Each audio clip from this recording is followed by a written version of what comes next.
misalkan 20 data dengan hasil dengan 20 minggu, 20 minggu dengan percobaan, nilai percobaan dan nilai akhirnya ini. Ketika orang itu memiliki nilai hasil percobaannya 138, kira-kira nilai akhirnya berapa? Ketika 134, nilai percobaannya berapa, dan seterusnya. Seperti itu sampai dengan data yang ke-20. Nah, ini ya data misalkan yang 166 itu nilai akhirnya adalah 87. Oke, selanjutnya kita akan masuk ke regresi linear.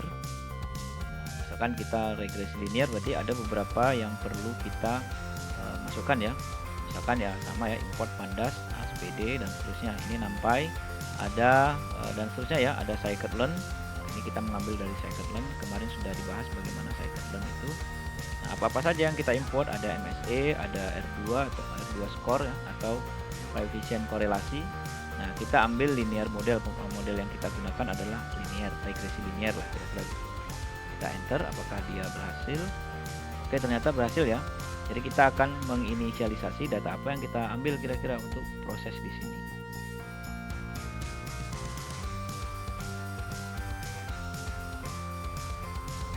Oke, jadi langsung ini ya.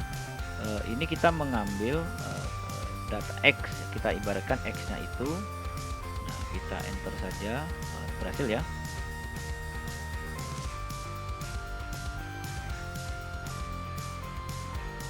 Selanjutnya kita inisialisasi data Y, jadi X ya. X-nya ini berarti ini X, kita anggap ini sebagai X. Ini kita anggap sebagai Y-nya. Regresi linear kan X, Y gitu ya. Jadi kita enter apakah dia berhasil. Kita membaca ya nilai akhir, hasil percobaan, nilai akhir ini yang akan ditampilkan nanti kira-kira seperti itu. Sekarang kita mau tahu, kita ingin nampilin data X dan data Y. Kita coba aja ya, kita buka X, kita enter.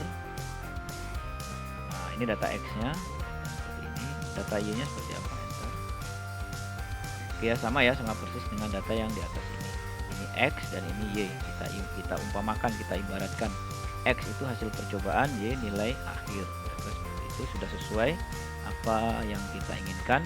Array sudah nampil seperti ini. Nah, sekarang kita akan membuat modelnya atau kita memanggil parameter model regresinya. Jadi kita gunakan linear model linear regression. Jadi kita ibaratkan ya, kita model LM ya, kini memanggil ini parameter ini fit X dan Y, berarti data X dan data Y nanti kita panggil di sini. Kita enter saja. Karena ini modelnya ya, kita membangun pemodelan di regresi. Setelah itu kita akan menampilkan. Nah, ini ada kita menampilkan A. Kalau rumus regresi itu kan biasanya ada A ada B ya. Berarti Y sama dengan X A dikali X tambah B kan gitu ya. Jadi kita mau menampilkan nilai A-nya. Kita coba langsung aja A. Berapa sih kira-kira nilai A itu?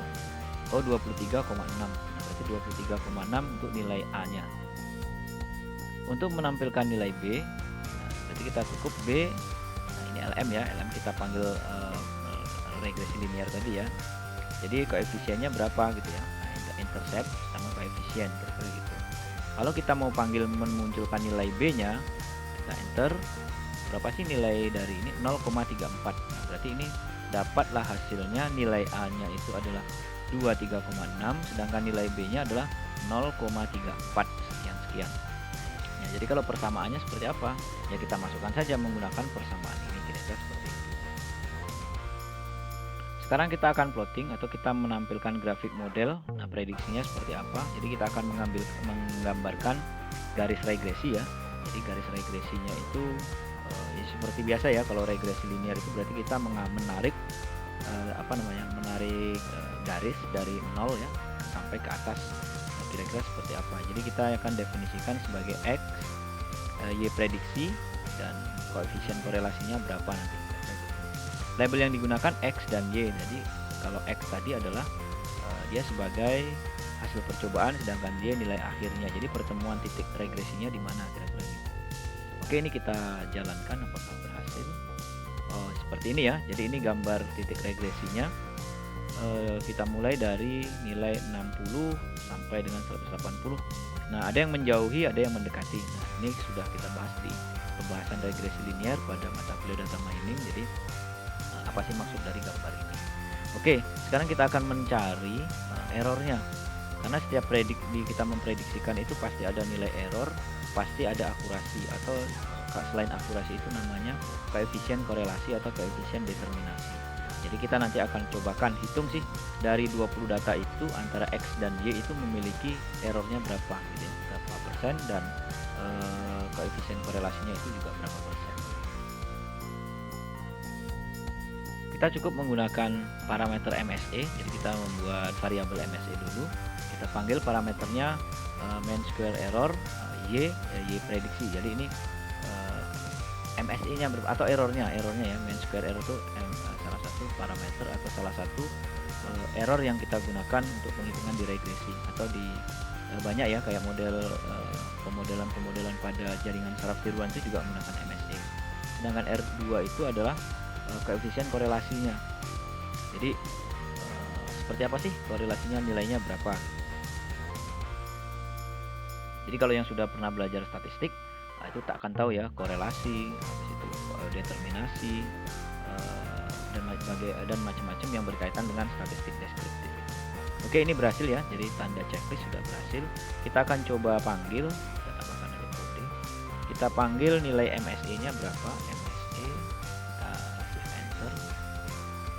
Oh, ternyata punya errornya 20,8% ya, lumayan tinggi ya. Sedangkan R2-nya koefisien korelasinya adalah 76%. Oke, ini sorry. MSE-nya adalah 20,8, sedangkan R2-nya itu 0,76 atau 76%. Nah, berarti dari sini kita anggaplah ya, kita membuat satu kesimpulan bahwa koefisien korelasi itu lumayan cukup tinggi ya, 76,3%, atau dan bisa mendeskripsikan ya, data ini data sampel saja, data dummy, dan ini tidak berkaitan langsung dengan data real di lapangan, makanya ini hanya untuk contoh saja. Nah, oke, itu mungkin itu saja yang berkaitan dengan regresi linier. Itu saja mungkin untuk pertemuan kali ini.